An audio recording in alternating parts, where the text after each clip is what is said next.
पाकिस्तान में corona virus के cases की तादाद तकरीबन 1,40,000 हो चुकी है। पिछले 24 घंटे में 6,825 पॉजिटिव केसेस सामने आए हैं। तकरीबन 30,000 टेस्ट किए गए थे, यानी कि जो पॉजिटिव केसेस की शरह है वो 23% है। पिछले कई दिनों से ये शरह 20% से ज्यादा है। अब तक जो अमवात हुई हैं कोरोना वायरस से वो 2,632 हो चुकी हैं और आज वफाकी हुकूमत ने यह बताया है कि इन नंबर्स में मजीद इजाफा होगा। वफाकी वजीर बराए प्लानिंग असद उमर साहब ने आज प्रेस कॉन्फ्रेंस की और यह बताया है कि अगर हालात ऐसे ही चलते रहे तो जुलाई के एंड तक ये नंबर 10 से 12 लाख हो जाएगा, यानी कि जो पॉजिटिव केसेस की तादाद है वो 10 से 12 लाख तक पहुंच जाएगी।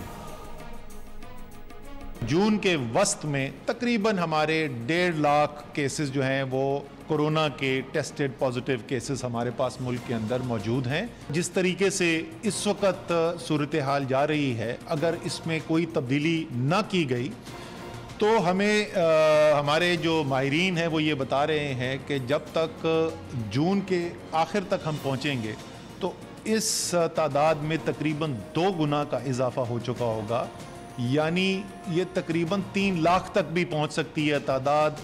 जुलाई के आखिर तक यही नंबर, जहां जो इस वक्त तादाद जो है तकरीबन 1.5 लाख केसेस की है, वो बढ़कर जुलाई के आखिर तक 10 से 12 लाख के दरमियान पहुंच सकती है। इस वक्त केसेस की तादाद जो 1.5 लाख है वो जुलाई के आखिर तक बढ़कर 10 से 12 लाख हो सकती है अगर हालात इसी तरह रहे और उनमें तब्दीली ना आई। असद उमर साहब ने यह भी कहा है कि मास्क पहनना जरूरी है, सोशल डिस्टेंसिंग करें और अगर अब SOPs की खिलाफ वर्जी हुई तो हुकूमत और इंतजामिया हरकत में आएगी। बुनियादी तौर पे 2 चीजें हैं जिसका हमने ख्याल रखना है, जिसकी बार बार ताकीद की गई है। पहली चीज ये मास्क पहनना बहुत जरूरी है, दूसरी चीज समाजी फासला रखना। ये 2 चीजें जो है ये बार बार आपसे ताकीद भी की गई है और अब जैसे मैंने कहा इसके ऊपर इंतजामी कार्रवाई भी होनी शुरू हो गई है और ये कार्रवाइयाँ बढ़ेंगी, इसलिए नहीं कि हुकूमत किसी को तंग करना चाहती है, लेकिन इसलिए कि जैसे मैंने कहा ये अखलाक की आईनी जिम्मेदारी है हमारी कि हम अपने लोगों की सेहत का ख्याल करें, उनका तहफ़्फ़ुज़ करें, क्योंकि अगर नहीं करेंगे तो लोगों से फिर कारोबार भी छिनना शुरू हो जाएगा। असद उमर साहब कह रहे हैं कि समाजी फासला रखना पड़ेगा, मास्क पहनना पड़ेगा, क्योंकि अगर ऐसा नहीं होगा तो इंतजामिया हरकत में आएगी, लोगों के खिलाफ एक्शन भी लिया जाएगा और ये इसलिए किया जा रहा है क्योंकि ये हमारी अखलाकी और आईनी जिम्मेदारी है। तो सवाल यहाँ पर यह पैदा होता है कि जब मार्केट्स को खोला गया, जब पब्लिक ट्रांसपोर्ट्स को खोला गया, उस वक्त भी SOPs तो बताए थे लेकिन सख्ती से उस पर अमल दरामद नहीं करवाया गया। उस वक्त ये नहीं बताया गया कि अगर आप इनको फॉलो नहीं करेंगे तो आपके खिलाफ क्या सख्त इक़दाम लिए जाएंगे। उस वक्त मुकम्मल मामला अवाम पर छोड़ दिया गया था। आज हालात काबू से बाहर निकलते हुए नजर आ रहे हैं तो कहा जा रहा है कि अब उनके खिलाफ सख्त कार्रवाई भी की जाएगी। असद उमर साहब ने आज ये भी बताया है कि हम अपनी टेस्टिंग कैपेसिटी को मजीद बढ़ाने जा रहे हैं और जुलाई के आखिर तक जो टेस्टिंग कैपेसिटी है हमारी, यानी कि एक दिन में आप 1 लाख टेस्ट कर सकेंगे। तकरीबन 45 से 50 हज़ार टेस्ट की कैपेसिटी इस वक्त मौजूद है। इसको हमने आज फैसला किया है और ये NCOC ने फैसला किया कि इसको अगले 4 से 6 हफ्ते के अंदर हम 3 गुना से ज़्यादा कैपेसिटी के अंदर इजाफा करेंगे, यानी इसको 1.5 लाख टेस्ट रोज़ाना करने की कैपेसिटी तक ले जाएंगे, ताकि अगर 1.5 लाख की कैपेसिटी हो तो 1,10,000 टेस्ट रोज़ाना किए जा सकें। तो कोशिश ये होगी कि इस वक्त जो तकरीबन 30,000 टेस्ट हो रहे हैं, ये जुलाई के वस्त से लेके जुलाई के आखिर तक हम 1 लाख टेस्ट रोज़ाना से ऊपर जा सके। असद उमर साहब कह रहे हैं कि जुलाई के आखिर तक हम 1 लाख से ज़्यादा टेस्ट कर सकेंगे। इससे पहले भी कहा था कि जो 25,000 टेस्ट की कैपेसिटी है हम अप्रैल तक उसको पूरा कर लेंगे। अप्रैल में वो पूरा नहीं हुई, वो जून में जाके अब देख रहे हैं कि 25 से 30,000 टेस्ट हो रहे हैं, तो उसमें ताखीर हुई है। यहाँ ये बात दोबारा आपको बताना ज़रूरी है कि वो ममालिक जिन्होंने अपनी टेस्टिंग, ट्रेसिंग और आइसोलेशन को बढ़ाया था वो उस दौरान किया था जिस दौरान लॉकडाउन था। उस वक्त लोगों को ट्रेस किया गया, तेज़ी से आइसोलेट किया गया, उनकी टेस्टिंग की गई। हमने ये सब कुछ किया है, अपनी कैपेसिटी को बढ़ाया है लॉकडाउन में नरमी के बाद। और अब असद उमर साहब कह रहे हैं कि इसमें मजीद इजाफा भी होगा, लेकिन अगर असद उमर साहब जो कह रहे हैं वो दुरुस्त साबित हुआ, अगर जुलाई के आखिर तक नंबर्स, पॉजिटिव केसेस के नंबर्स 10 से 12 लाख पहुंच जाते हैं तो फिर पाकिस्तान कहां खड़ा होगा, उसका मुकाबला हम कैसे करेंगे। इस पर बात करने के लिए हमारे साथ मौजूद हैं वज़ीर आज़म के special assistant on national health services doctor Zafar Mirza साहब। डॉक्टर साहब बहुत बहुत शुक्रिया वक्त देने के लिए। आज जो आदाद शुमार बताए हैं असद उमर साहब ने, ये बहुत ख़तरनाक साबित हो सकते हैं पाकिस्तान के लिए। अगर वाकई 10 से 12 लाख केसेस हो जाते हैं जुलाई के आखिर तक तो कैसे मुकाबला करेंगे हम इनका? शुक्रिया शहजाद साहब। हाँ जी, ये जो आज उन्होंने अदाद-ओ-शुमार आपके साथ शेयर किए हैं असद उमर साहब ने, ये नतीजा है उस एक्सरसाइज का जो कि हम बाकायदगी के साथ हर हफ्ते करते हैं। और आज हमने ये सोचा कि ये अदाद-ओ-शुमार अब जो हैं वो ओपनली शेयर करने चाहिए आवाम के साथ। और उसकी वजह ये है जी कि हम कोई चीज़ भी छुपाना नहीं चाहते, ट्रांसपेरेंट रहना चाहते हैं और लोगों को ये भी बताना चाहते हैं कि आने वाले दिन और हफ्ते और महीने हमारे किस तरह के हैं। और उस सिलसिले में जो असद उमर साहब भी बहुत ज़्यादा इस चीज़ के ऊपर ज़ोर देते रहे कि हुकूमत को और लोगों को मिल के क्या करना है, और अगर जो कुछ करना है वो अगर सही तरीके से किया जाए तो फिर इस सूरत हाल को तब्दील भी किया जा सकता है। तो बिल्कुल जी, यही सूरत हाल है जो उन्होंने आपके अदाद-ओ-शुमार बताए, वो नतीजा है हमारी एक मुश्तरका जो हमारा तहकीक होती है और जो प्रोजेक्शन होती है उसके रिज़ल्ट्स हैं।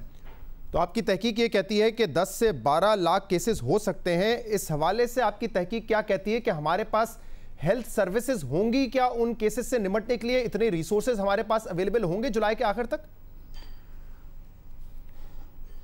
जी, इसका भी उन्होंने जिक्र किया आपके साथ और बताया कि किस तरीके से हमारी जो अभी हिकमत अमली है उसमें एक तरफ तो हमने इस बीमारी की जो फैलाव है उसको रोकने के लिए SOPs का भी उन्होंने ज़िक्र किया, मास्क पहनने का भी ज़िक्र किया, सोशल डिस्टेंसिंग का भी ज़िक्र किया। और न सिर्फ ये कि इन SOPs का अब इतलाक़ होगा बल्कि उसको इंतज़ामी तौर पे उसकी इतलाक़ को यकीनी भी बनाया जाएगा।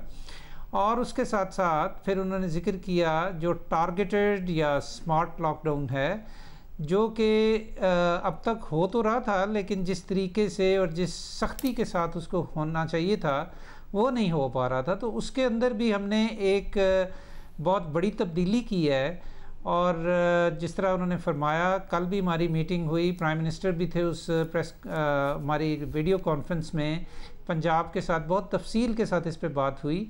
और कल से इंशाल्लाह वो वहाँ पे 2-3 इलाक़ों के अंदर वो जो बहुत बड़े इलाके हैं, बड़े डेंस इलाके हैं, यानी वहाँ पे पॉपुलेशन बहुत ज़्यादा है, तो उनको वो लॉकडाउन करेंगे 2 हफ्ते के लिए।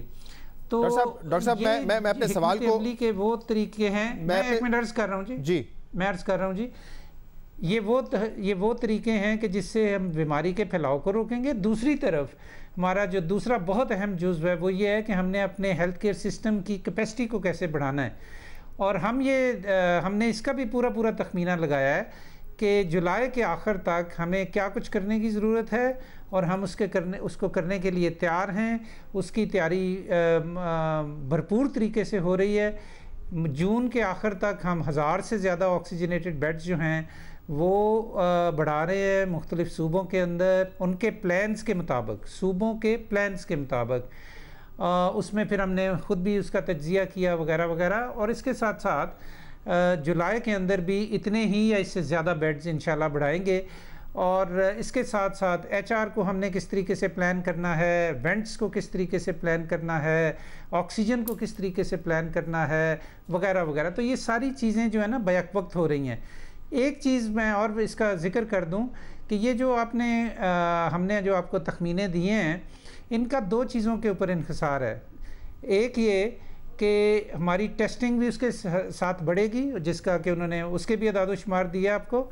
और उसके साथ साथ अगर हमने अपने SOPs और TTQ की स्ट्रेटजी को सही तरीके से अपनाया तो फिर हो सकता है ये नंबर से हम बहुत नीचे भी आए। अल्लाह करे ऐसा ही हो डॉक्टर ज़फ़र मिर्ज़ा साहब। लेकिन जो आप कैपेसिटी की बात कर रहे हैं कि हम कैपेसिटी को भी साथ साथ बढ़ाएंगे अपने हेल्थ केयर सर्विसेज की, ये पहले भी कहा गया था। लेकिन आज भी सिर्फ लोगों की तरफ से ये खबर नहीं आती कराची या लाहौर जैसे बड़े शहर में कि हमें बेड्स नहीं मिल रहे या वेंटिलेटर नहीं मिल रहे। हुकूमत के लोग भी आके ये बात करते हैं कि इनकी शॉर्टेज है। इस्लामाबाद से ये खबरें आ रही होती हैं कि ऑक्सीजन सिलेंडर्स नहीं मिले, किसी को बेड नहीं मिले, किसी को वेंटिलेटर नहीं मिले। तो पहले भी ये दावे किए गए थे कि हमारी कैपेसिटी है, लेकिन बड़े बड़े शहरों से ये शिकायत आ रही है कि लोगों को नहीं मिल रही हैं सहूलतें। ये यकीनन बड़े शहरों के बड़े अस्पतालों में शहजाद आप ठीक कह रहे हैं, मसला है। और इसी के लिए फिर हमने एक बहुत मेहनत के बाद एक ऐसा सिस्टम तरतीब दिया है कि जिसके तहत हम ऐसे हस्पतालों में अपने मरीज़ों को रीडायरेक्ट कर सकें और आपको वो इंस्टेंटली यानी फौरी तौर पे ये इन्फॉर्मेशन मिल सके RMS के ज़रिए कि किन हस्पतालों में कितने बेड्स हैं, कितने बेड्स कोविड पेशेंट्स के लिए मुख्तस हैं, उनमें से कितने लो ऑक्सीजन के ऊपर हैं, कितने हाई फ्लो ऑक्सीजन के ऊपर हैं, कितने ICU के ऊपर हैं, और जहाँ जहाँ फिर वो ये मुयस्सर हों वहाँ पे उनको रीडायरेक्ट किया जाए। ये ज़रूरी नहीं है कि हर शख्स जो है वो 2-3 हस्पतालों में ही सिर्फ अपने मरीजों को दाखिल करवाना चाहे। इस वक्त आप ये कह रहे हैं कि ये मुमकिन हो सकता है कि कराची का जो शहरी है उसको इलाज कराने के लिए हैदराबाद जाना पड़े या सखर जाना पड़े या लाड़काना जाना पड़े, इसी तरह लाहौर का जो शहरी है उसको शायद गुजरांवाला जाना पड़े या गुजरात जाना पड़े अगर उसको अपने शहर में अस्पताल नहीं मिले तो। ये लेटर स्टेज पे ऐसा हो सकता है। मैं इस वक्त जिक्र इस बात का कर रहा हूँ कि बड़े शहरों में बड़े हस्पतालों के अलावा छोटे अस्पताल भी हैं जिनके अंदर भी ये चीज़ें मुयस्सर हैं, तो उनको पहले तो वहाँ पे रीडायरेक्ट किया जाएगा और उसके बाद अगर ज़रूरत महसूस हो तो दूसरे शहरों में भी किया जा सकता है। आपके पास एम्बुलेंसेज हैं। तो मतलब ये कि अभी भी हमारे कोई 30 जो बात आप बता रहे हैं वो कहीं से भी इत्मीनान और तसल्ली बख्श नहीं है पाकिस्तानियों के लिए कि अगर उनको अपने शहर से दूर जाके इलाज करवाना पड़े, ये सूरत हाल कहीं से नॉर्मल या फिर एज यूजुअल नहीं नजर आती डॉक्टर साहब। और आप कह रहे हैं कि हम उम्मीद करते हैं कि हम जो एहतियाती तदाबीर हैं उससे केसेस की तादाद को रोकने में कामयाब हो जाएंगे। माजरत के साथ अब तक जो भी स्ट्रेटजीज हमारी रही हैं वो फेल हो रही हैं। अगर नए केसेस और अमवात के हिसाब से देखा जाए तो पाकिस्तान का नंबर दुनिया में 5वें-6ठे पर आ गया है। हमारी माजी की कोशिशें नाकाम होती नजर आ रही हैं। इसीलिए खतरा यह है कि जो असद उमर साहब बात कर रहे हैं वो दुरुस्त साबित हो सकता है और सवाल उठ रहा है कि क्या हमारी अगली स्ट्रैटेजी भी कामयाब होगी या नहीं होगी। देखें जी, हम हुकूमत तो अपने वसाइल में रहते हुए और अपने तजिए के मुताबिक और अपनी बेस्ट एबिलिटी के मुताबिक प्लान करती है चीज़ों को, और चाहे वो सूबाई हुकूमतें हों चाहे वो वफाकी हुकूमत हो, और हम लोग भरपूर तरीके से इसमें काम कर रहे हैं। सारे लोग मिलजुल के काम कर रहे हैं।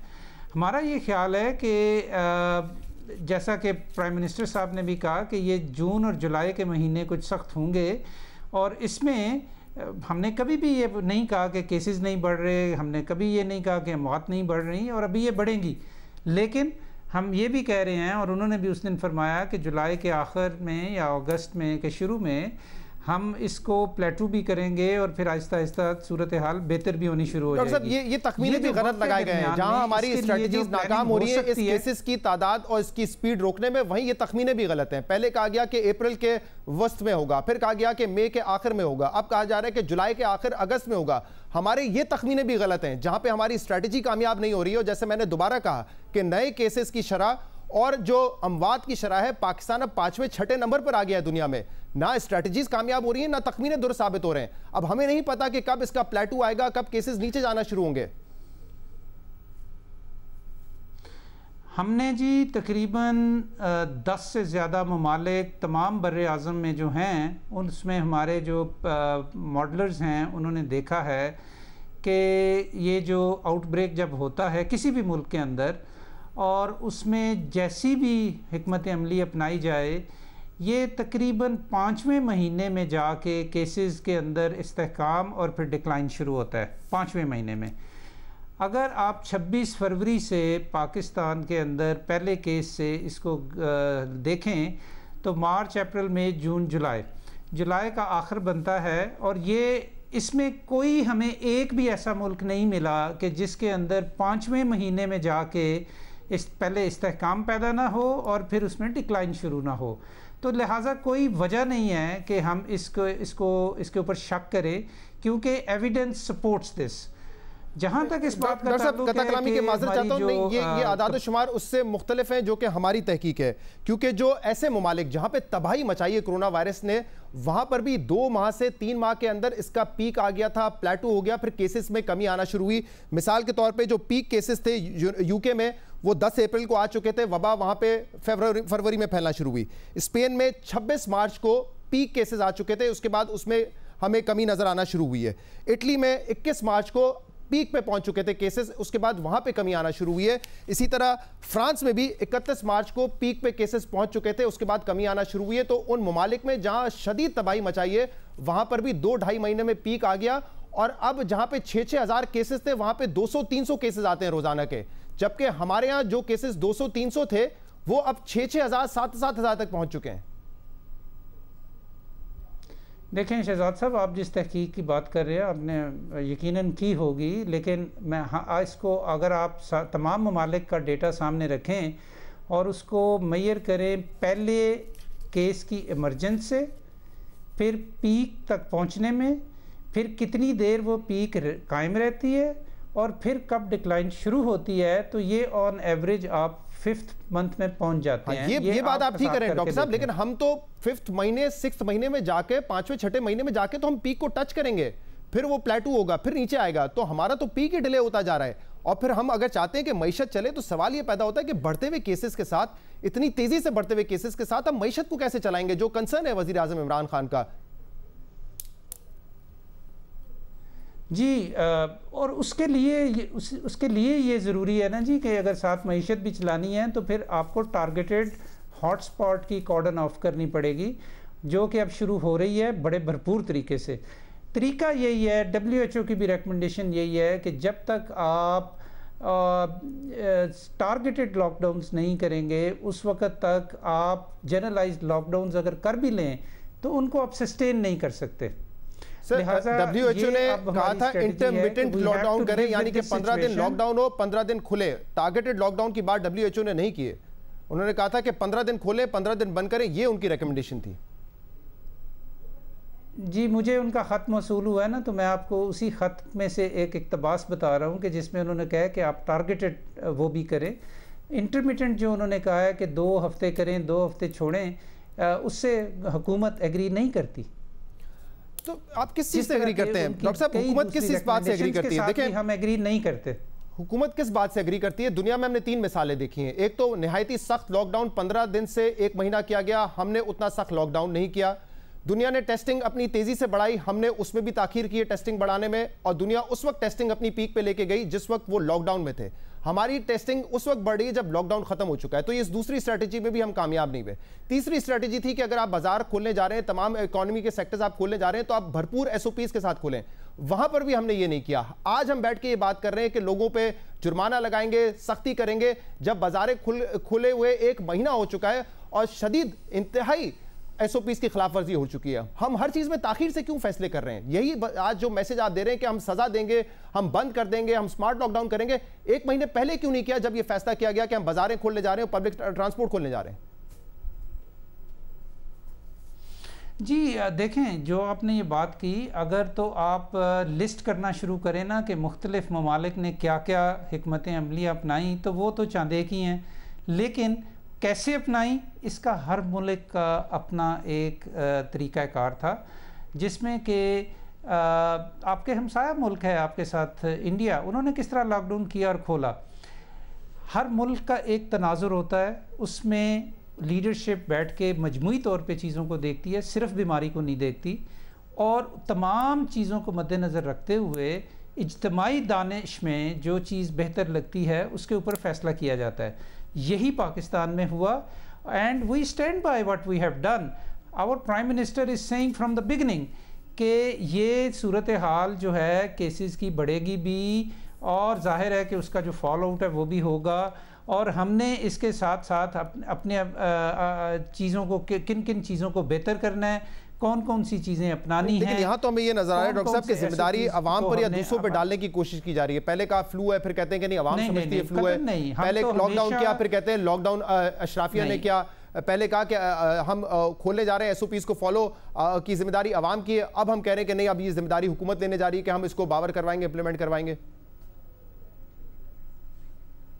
देखें जी, हमेशा कई दफ़ा प्राइम मिनिस्टर ने अपनी स्पीच शुरू से यहाँ से की है कि ये एक ऐसा मसला है कि जिसको हुकूमत अकेले खुद नहीं निपट सकती और लोगों के ऊपर भी मुकम्मल तौर पे नहीं छोड़ा जा सकता, लिहाजा मिल के एक कौम की हैसियत से हमने इसको टैकल करना है। और इस हवाले से जो ज़िम्मेदारियाँ हैं, जिस स्टेक होल्डर की उनको पूरी करनी है। बहुत बहुत शुक्रिया, बहुत बहुत शुक्रिया डॉक्टर जफर, बहुत बहुत शुक्रिया डॉक्टर जफर मिर्जा साहब हमारे साथ मौजूद थे। कह रहे थे कि उम्मीद करते हैं कि जो प्रोजेक्शंस असद उमर साहब ने आज बताई हैं वो दुरुस्त ना साबित हो, उसके लिए आइसोलेशन की, सोशल डिस्टेंसिंग की, समाजी दूरी की, मास्क की और स्मार्ट लॉकडाउन की स्ट्रेटजी अपनाई जाएगी। इस वक्त हमारे साथ मौजूद है सईद गनी साहब, वज़ीर तालीम है सिंध के। बहुत बहुत शुक्रिया सईद गनी साहब। आज जो वफाक की जानिब से आदाद शुमार बताए गए हैं, NCOC को हेड करते हैं असद उमर साहब, उन्होंने बताया कि 10 से 12 लाख केसेस, पॉजिटिव केसेस हो सकते हैं जुलाई के आखिर तक। और जाहिर सी बात है अगर केसेस हम कह रहे हैं कि 8 गुना बढ़ेंगे तो अमवात भी 8 गुना बढ़ेंगी। अमवात 8 गुना बढ़ने का मतलब है कि आज अगर हम 2600 पर हैं तो ये अमवात 20,000 तक भी जा सकती हैं। क्या सिंध हुकूमत इसके लिए तैयार है? हमारी तैयारी क्या है जुलाई के आखिर तक अगर केसेस इतने बढ़ जाते हैं खुदा न खास्ता? मेरा ख्याल है कि ये बात तो सिंध हुकूमत खास तौर पे बहुत पहले से कह रही है, लेकिन हर आदमी को पता है जो कोरोना के इस सिलसिले को बहुत गहराई से अगर देख रहा है कि एक वक्त जरूर ऐसा आ जाएगा जब आपका हेल्थ का सिस्टम कलेक्ट करता है और अमेरिका, बरतानिया, यूरोप के दीगर वो ममालिक जो बहुत ज्यादा तरक्की याफ्ता भी थे, जिनके पास वसाइल की कमी नहीं थी, अगर वो कैटर नहीं कर पाए, वो अपने लोगों की जरूरियात को पूरा नहीं कर पाए, तो पाकिस्तान जैसे मुल्क के लिए ये करना बहुत मुश्किल है। और यही वो वजूहत थी जिनकी बिना पर सिंध हुकूमत शुरू से ये कह रही थी कि हमें इन केसेस को कंटेन करना है और इस वायरस को फैलने से रोकने के इक़दाम अभी से करने चाहिए। लेकिन बहरहाल वज़ीर आज़म साहब का या वफाकी हुकूमत का जो नुक्ता नज़र था वो मुख्तलिफ था और उनका ये ख्याल था कि ये केसेस बढ़ने हैं लेकिन हमें अपनी मईशत को पहले बचाना चाहिए, तो वो उस पर चल रहे हैं। ये 10 लाख तो बहुत आगे की बात है। मैं तो समझता हूँ खुदा न खास्ता अगर ये कोई 2.5-3 लाख तक भी हम पहुंच जाते हैं तब भी हमारे हॉस्पिटल्स में, हमारे डॉक्टर्स के पास, हमारे लेबोरेटरीज में इतनी कैपेसिटी। सईद गनी साहब 3 लाख तो असद उमर साहब ने कहा है कि अगर हमने हालात को नहीं बदला तो 3 लाख तो इस माह के आखिर में हो जाएंगे। अब वो कह रहे हैं कि हमारी तैयारी हेल्थ केयर सिस्टम के हवाले से भी मुकम्मल है, हम ऑक्सीजन बेड्स प्रोवाइड कर रहे हैं, तमाम सूबों की रिक्वायरमेंट उनसे पूछकर, तो वो तो वफाक तो मुतमईन है कि हम हेल्थ सर्विसेज पे पूरा उतरेंगे। क्या सूबे भी इतने कॉन्फिडेंट हैं? क्या सिंध सूबा कॉन्फिडेंट है कि इतनी हेल्थ सर्विसेज हैं हमारे पास? शायद अल्लाह करें कि जिस तरह वो सोच रहे हैं, जिस तरह वो प्लान कर रहे हैं, जिस तरह वो तैयारी कर रहे हैं, वो सारी बातें दुरुस्त हों। लेकिन मैंने जैसे अभी आपको कहा कि अगर तरक्की याफ्ता ममालिक इन चीज़ों को पूरा नहीं कर सके तो हमारे मुल्क के लिए मुमकिन नहीं है। ये बात तो ठीक है कि हम भी कुछ एफर्ट्स कर रहे हैं कि अपनी कैपेसिटी बढ़ा दें, अपनी लेबोरेटरी की जो टेस्टिंग कैपेसिटी उसको बढ़ाएं, अपने हॉस्पिटल्स में HDV जो बेड्स हैं उनको बढ़ा दें, वेंटिलेटर्स को बढ़ा दें। लेकिन अगर इस तेजी से नंबर्स बढ़ गए जिस तेजी से पिछले कुछ 1 हफ्ते 15 दिन से बढ़ रहे हैं तो आप उसको कुछ सवाल ही नहीं पैदा होता उसको कैटर कर सके ना वफाकी हुकूमत के पास। मैं आपको बताता हूं और आपके साथ, आपको तो शायद ये मालूम हो, नाजरीन को मैं बताना चाहूंगा और इसलिए नहीं क्योंकि हम उनको खौफजदा करना चाहते हैं, इसलिए हम ये सवाल कर रहे हैं ताकि हुकूमतों को पता हो कि तैयारी किस हद तक कर रही है। स्पेन, इटली, फ्रांस की मिसाल हम इसलिए देते आए थे कि वहां पर जो हेल्थ सर्विसेज है वो एग्जॉस्ट हो चुकी थी, सैचुरेट हो चुकी थी, इसलिए वहां पर हालात क्रिटिकल पेशेंट्स के और अमवात के ज्यादा बिगड़े। अब स्पेन में 2,90,000 केसेस थे, इटली में 2,36,000 केसेस आज तक हुए हैं, यूके में 3 लाख तकरीबन केसेस हुए हैं। तो अगर हम कह रहे हैं कि हमारे केसेस 10 लाख हो जाएंगे तो जब ये तरक्की याफ्ता ममालिक नहीं पूरे कर सके अपनी रिक्वायरमेंट को तो हम कैसे करेंगे फिर? यही बात है जो मैं भी आपसे कह रहा हूँ। मैं ये समझता हूँ, देखिए जब हम ये कहते हैं कि शहरी जो है वो SOPs को फॉलो नहीं कर रहे हैं, शहरी जो है वो संगीनी को नहीं समझ रहे हैं, तो मैं ये समझता हूँ कि सबसे पहले हमारे वज़ीर आज़म को और उनकी काबिला के वो अफराद जो उनकी जबान को फिर आगे फैलाते हैं, उनके अल्फाज को आगे फैलाते हैं, उनको ये समझना चाहिए कि सूरत हाल किस तरफ जा रही है। पहले हम खुद रियलाइज करें कि कितने खतरनाक हालात है, उसके बाद हम शहरियों से गिला करें। अगर हम खुद ही कहते रहेंगे कि नहीं ये तो फ्लू है, इसका तो कोई मसला नहीं है, तो पता चल करेगा। अच्छा सईद साहब, मुझे प्लीज इस बात का जवाब दीजिए कि अब उम्मीद हमारे पास यही है कि अब हमारी स्मार्ट लॉकडाउन की स्ट्रेटजी कामयाब हो, लोग समाजी फासला रखें और नहीं रखते तो हुकूमत हरकत में आए, मास्क पहने, ये स्ट्रेटजी हमारी है और हम उम्मीद कर रहे हैं कि इस स्ट्रेटजी के जरिए हम इन केसेस की रफ्तार को बढ़ने से रोकेंगे। क्या सिंध हुकूमत भी इसी लॉकडाउन, स्मार्ट लॉकडाउन की स्ट्रेटजी पर है? जैसे बताया गया कि आज लाहौर में शुरू हो जाएगा, इस्लामाबाद में कई इलाके बंद किए गए, कराची में हमने नहीं देखा है, कराची बड़ा शहर है इसलिए इसकी बात कर रहा हूं, यहां नहीं देखा हमने स्मार्ट लॉकडाउन। आपकी क्या स्ट्रेटजी है रोकने के लिए इन केसेस को? मैं आपसे गुजारिश करूं, पहली बात तो यह है कि जब नंबर ऑफ केसेस बहुत बढ़ जाए और शहर के हर इलाके से आ रहे हों तो मुझे स्मार्ट लॉकडाउन की समझ नहीं आती कि अब कहां करेंगे। स्मार्ट लॉकडाउन तो ये होगा कि एक हॉटस्पॉट है, किसी इलाके में केसेस ज्यादा हो रहे हैं, उसको आप सीख करते हैं।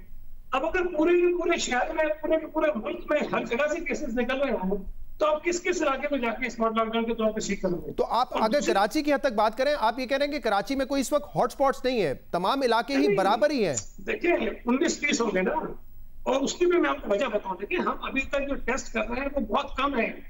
शहजाद, हम जितने टेस्ट बढ़ा रहे हैं उतना ही नंबर बढ़ता जा रहा है। इसका मतलब ये है कि आपकी सोसाइटी में, आपके मुल्क में, आपके शहरों में बहुत सारे ऐसे सर, तो इन शॉर्ट सईद साहब, इन शॉर्ट मेरे पास वक्त खत्म हो रहा है, आप कह रहे हैं कि स्मार्ट लॉकडाउन की स्ट्रेटजी नहीं, उससे फायदा हो सकता, फिर क्या स्ट्रेटजी होगी? हम कैसे रोकें इन केसेस को बढ़ने से? मुझे समझ नहीं आती स्मार्ट लॉकडाउन जो कॉन्सेप्ट है, कैसे रोकें, क्या है सिंध हुकूमत की क्या तजवीज़ है? मैं एक बात समझता हूँ, मेरी नजर में एक चीज है, लेकिन वो मेरे लिए लगता है कि मुमकिन भी नहीं, क्योंकि वज़ीर आज़म साहब की जो सोच है, आपको कर्फ्यू जैसा कोई लॉकडाउन लगाना पड़ेगा जिसमें किसी शख्स को घर से बाहर निकलने की इजाजत ना हो। कम से कम 15 दिन आप करें, ताकि एक वो जो साइकिल है वो चले, वो स्प्रेड होके। लेकिन बहुत सारे लोग ऑलरेडी इन्फेक्ट हो गए, वो तो फिर उसके अंदर रहेंगे। क्या सिंध हुकूमत इस हवाले से सोच रही है कि कर्फ्यू लगा दिया जाए 15 दिन का? सुप्रीम कोर्ट ने ये कहा है कि हम वफाकी हुकूमत के फैसलों को फॉलो करें। सही है। और लीड्स फेडरल गवर्नमेंट करेगी, स्टूडेंट्स को फॉलो करेंगे। जब तक ये ऑर्डर नहीं था हम बहुत सारी चीजें कर रहे थे, लेकिन उस ऑर्डर के बाद हम शायद अपने आप को बिल्कुल कासिर महसूस करते हैं। लेकिन ये तजवीज वजीर आजम तक पहुंचाएंगे? बात तो अक्सर होती रहती है, आपको लगता है कि वजीर आजम समझ जाएंगे? वज़ीर आज़म साहब ने तो कल लाहौर में कहा था कि सख्त लॉकडाउन या मुकम्मल लॉकडाउन पर हम दोबारा नहीं जा सकते, हमें स्मार्ट लॉकडाउन के जरिए ही करना होगा। सईद गनी साहब, बहुत बहुत शुक्रिया, आप हमारे साथ मौजूद थे। आप कह रहे थे कि कराची की अगर मिसाल ले लें तो 19-20 फ़र्क होगा, तमाम इलाके इस वक्त हॉटस्पॉट होंगे और वो तादाद बढ़ेगी। जब आपकी टेस्टिंग बढ़ेगी तो कोई मुमकिन नहीं है कि आप एक मखसूस इलाका कराची शहर में बंद कर दें और दूसरा खुला रखें।